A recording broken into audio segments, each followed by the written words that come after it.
तो hello friends, आज की इस वीडियो में हम लोग कक्षा 10 की एनसीईआरटी गणित विषय के अंतर्गत प्रश्नावली 5.2 जिसका पहले नंबर का सवाल बिल्कुल बेसिक तरीके से प्रश्नावली 5.2 आपको समझाने वाले हैं।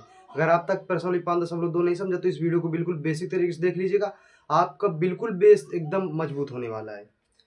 तो आइए, प्रश्नावली 5.2 का पहले नंबर का सवाल हमारा क्या कहता है। निम्नलिखित सारणी में रिक्त स्थानों को भरिए जहाँ एपी का प्रथम पद ए, सार्वंतर डी और एनवा पद एन है। तो आप लोग सब जानते हैं कि एपी के प्रथम पद को ये कहते हैं, सार्वंतर को डी कहते हैं, और जहां एनवा पद एन है। तो सबसे पहले इस प्रश्नोत्तरी के सवालों को समझने से पहले आपको ये सूत्र पता होना बहुत ही जरूरी है। जो सूत्र है एन बराबर A plus N minus one into D. एनवा पद मतलब अंतिम पद, एपी का अंतिम पद, एन मतलब कितने पद, तो एनवा पद मतलब एपी, एन मतलब एपी का अंतिम पद। तो आइए देखते हैं सवाल नंबर पहला। तो देखो, ए का मान दिया गया है, डी का मान दिया गया है, एन का मान दिया गया है, ए एन निकालना है।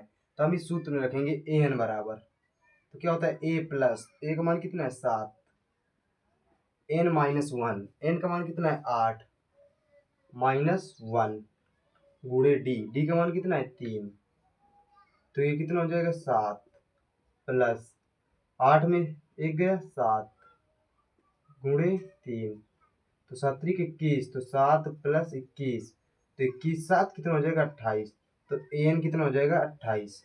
अब आइए देखते हैं सवाल नंबर 2, जिसमें ए माइनस 18 दिया गया है, डी नहीं, डी ज्ञात करना है, एन 10 है और ए एन 0 है। तो ए एन बराबर A plus one N minus D होता है। तो आइए अब समझते हैं यहाँ पर। तो ए एन का मान क्या है 0, तो ए एन का मान हमने रख दिया 0 बराबर ए प्लस, ए का मान कितना है माइनस का 18, एन माइनस वन, एन का मान कितना दिया गया है 10 माइनस वन, इंटू डी का मान हमको ज्ञात करना है।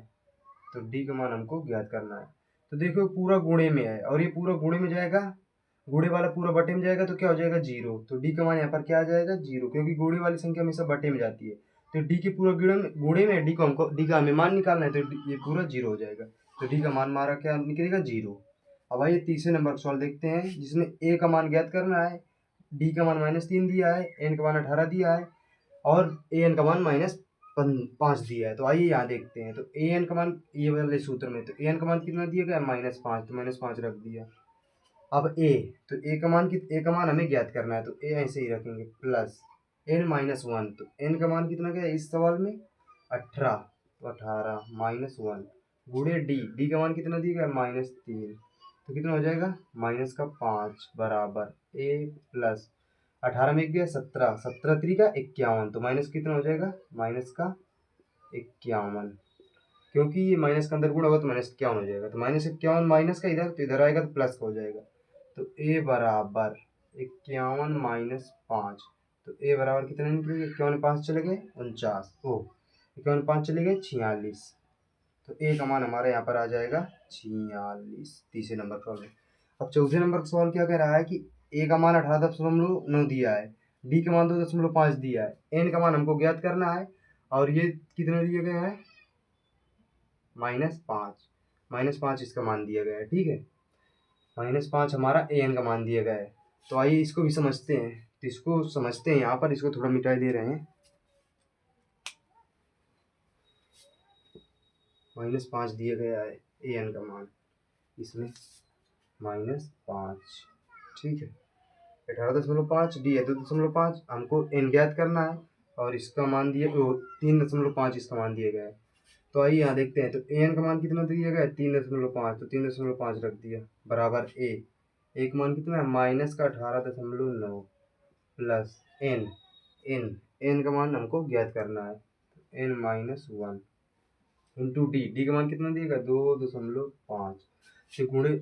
अब देखो ये प्लस माइनस का इधर आएगा तो प्लस का हो जाएगा, तो 18.9 प्लस का 3.6 पहले से दिया गया था बराबर एन माइनस वन गुणे में 2.5, ठीक है।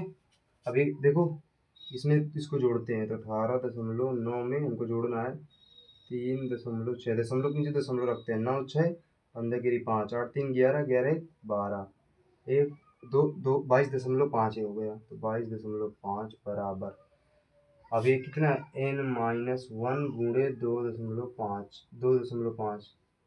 देखो ये 2.5 इसके बटे में आएगा कि नहीं, गुणे वाला बटे में आता है। तो n-1 बराबर 22.5 बटे 2.5, ठीक है। तो देखो इस दशमलव हटाया तो एक ऊपर जीरो बढ़ाया, इसमें दशमलव हटाया तो एक दशमलव नीचे बढ़ाया। तो 250 ऊपर है 2250, तो इसको काटते हैं। तो 50 से काटो, तो 50 से, तो 50 नहीं है 225, 50 नहीं है 225, 90 है। तो 50 और 10 दाम में 250 आया। अब जीरो से जीरो कट गया तो कितना अच्छा 9। n-1 बराबर 9। n बराबर ये माइनस का एक है, एक प्लस का, तो 9 1 10। तो n का मान इसमें कितना आएगा 10। तो n का मान यहाँ पर आएगा 10। अब आइए देखते हैं सवाल नंबर 5। ए दिया है, डी 0 है और n का मान इतना दिया गया, तो हमको an निकालना है। an कितना आएगा, तो an बराबर सूत्र में हमको रखना है, तो an बराबर a प्लस, तो a का मान कितना है 3.5 प्लस n-1 गुणे d का मान कितना है 0। देखो जीरो गुणा किसी भी संख्या होता है तो पूरा जीरो हो जाएगा, तो an का मान कितना आ जाएगा 3.5। तो जितना a है उतना ही an आएगा 3.5। तो आशा करता हूँ आपको प्रश्न 5.2 का 1 नंबर जितने साड़ी वाले सवाल थे इनको बेसिक तरीके से आपको समझा।